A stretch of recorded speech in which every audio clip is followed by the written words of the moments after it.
Congressman Moore here with another More You Know video. And as you know, as I've talked a lot about, last year we passed historic legislation, the Working Families Tax Cuts. But I wanted to share with you some tangible results that are coming from that. And we're going to share a couple of articles about this.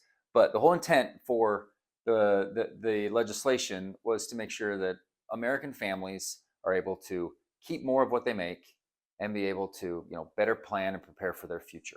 And this is something that was a part of the bill that's called, what we did is we provided student loan limitations to the bill. So you would cap the upper limit of what you could take out for a student loan. For a degree program, you were allowed to basically, in most cases, take an unlimited amount of money. You could basically choose how much you want to take, and you were seeing mortgage-sized loans being taken out for a degree program. Sometimes a degree program that actually doesn't earn you enough money to ultimately cover what that was. And so what we did was we put in a limitation to what these graduate degree programs would look like. In the case from $100,000 to $200,000, kind of depending on the level of degree. If it's a more advanced degree, if it's a law or medical degree, it's up to $200,000. And people are like, wait a minute, what if there's some issues there? Well, what we're seeing within less than a year, and we'll link to this article, but it's talking about UC Irvine cuts MBA tuition a significant amount. Their Flex MBA program was reduced by $30,000.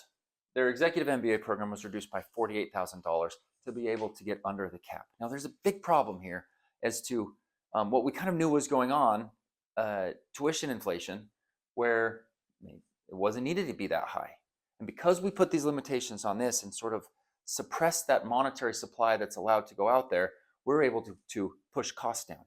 And that's a direct benefit, not only to to parents that are trying to help their kids get into these graduate degree programs, but for that individual to not have to take on so much student debt that they're shackled with a lot less of that as they get into their career. So like this is a direct one-to-one issue. We put forth the policy, and then you immediately see the results. And I think this is going to not only have similar impacts with many different tuition programs across the country, but I think it's applicable in other areas and other industries as well. So just another example about how we're making it so things are more affordable and you can invest in yourself better with this legislation that we did last year. Thanks so much.